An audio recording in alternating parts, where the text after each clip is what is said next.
Hi hello ನಮಸ್ತೆ friend. ಇವತ್ತು ನಾವು ನಿಮಗೆ ತೋರಿಸ್ತಾ ಇದ್ದೀನಿ ಹಫ್ತಾ ಗುಂಬಾಜ್ ಹೇಗಿದೆ ನೋಡೋಣ ಬನ್ನಿ ಫ್ರೆಂಡ್ಸ್. ಇದರ ಬಗ್ಗೆ ಸಂಪೂರ್ಣ ಮಾಹಿತಿಯನ್ನು ತಿಳಿಸಿಕೊಡ್ತೀನಿ ಬನ್ನಿ. ಯಾವ ಯಾವ ರಾಜ್ಯ ಅವರು ಯಾವ ಯಾವ ಸಮಾಧಿಯನ್ನು ಕಟ್ಟಿಸಿದ್ದಾರೆ ಅಂತ ನೋಡೋಣ ಬನ್ನಿ ಫ್ರೆಂಡ್ಸ್. ಸಬ್ಸ್ಕ್ರೈಬ್ ಮಾಡಿ, ಲೈಕ್ ಮಾಡಿ, ಶೇರ್ ಮಾಡಿ. ಬನ್ನಿ ಫ್ರೆಂಡ್ಸ್, ನೋಡಿ ಹೇಗಿದೆ.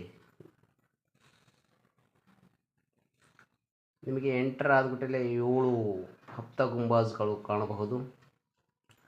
ಹಾಗೆ ಬಲಗಡೆಗೆ ಒಳ್ಳಿದರೆ ನಿಮಗೆ ಇಲ್ಲಿ ಕಾಣ್ತಕ್ಕಂತಹ ಗೇಟು, ಅದರಲ್ಲಿ ಈ ಕಡೆ ಲೆಫ್ಟ್ ಕಾಣ್ತಕ್ಕಂಥ ಒಂದು 6 ಗುಂಬಜ್ಗಳು ಕಾಣ್ತವೆ. ಇದರಲ್ಲಿ ಪ್ರತಿಯೊಬ್ಬೊಬ್ಬರು ತಮ್ಮ ಬದುಕಿರುವಾಗಲೇ ತಮ್ಮ ತಮ್ಮ ಸಮಾಧಿಗಳನ್ನು ನಿರ್ಮಿಸಿಕೊಳ್ಳುತ್ತಿದ್ದರು ಆಗಿನ ಕಾಲದಲ್ಲಿ.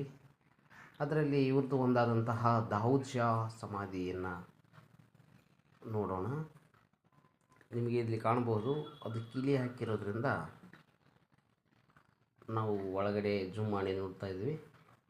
ಅದೇ ರೀತಿ ಇನ್ನೊಂದು ಕಡೆ ನೋಡಿದ್ನೆಂದರೆ ಮುಮ್ತಾಜ್ ಶಾಹಿದ್ ಅವ್ರದ್ದು ಫಸ್ಟಿಗೆ ಬಂದುಬಿಟ್ಟಲ್ಲಿ ಕಾಣ್ಬೋದು. ಅದೇ ರೀತಿ ನಿಮಗೆ ಸ್ವಲ್ಪ ಮುಂದೆ ಹೋದರೆ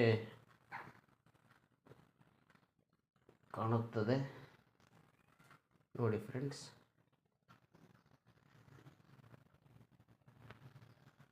ಅಲ್ಲಿ ಲಾಸ್ಟಿಗೆ ಕಾಣ್ತಕ್ಕಂಥ ಏನು ಗೋರಿಗಳಿದೆಯಲ್ಲ, ಆ ಗೋಡೆಗಳ ಮೇಲೆ ಇರ್ತಕ್ಕಂಥ ಯಾವ ಡಿಸೈನ್ ಮಾಡಿದ್ದಾರಲ್ಲ, ಆ ಡಿಸೈನ್ ಮೇಲೆ ಅವರ ವ್ಯಕ್ತಿತ್ವವನ್ನು ಅಳೆಯುತ್ತಿದ್ದರಂತೆ ಆಗಿನ ಕಾಲದಲ್ಲಿ.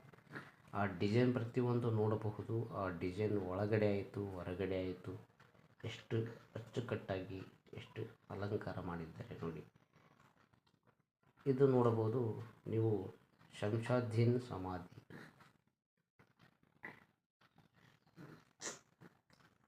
ಅಲ್ಲಿಂದ ಬರ್ತಕ್ಕಂಥ ಇವರು ಸಣ್ಣ ಪುಟ್ಟ ಸೈನಿಕರು, ಇವರು ಹೊರಗಡೆಗೆ ಸಮಾಧಿ ಮಾಡಿದ್ದಾರೆ. ಇಲ್ಲಿ ನೀವು ಕಾಣಬಹುದು, ಇದೇ ನಮ್ಮ ದೊಡ್ಡ ಸಮಾಧಿಯ ಇಬ್ಬರು ಫ್ರೆಂಡ್ಸ್,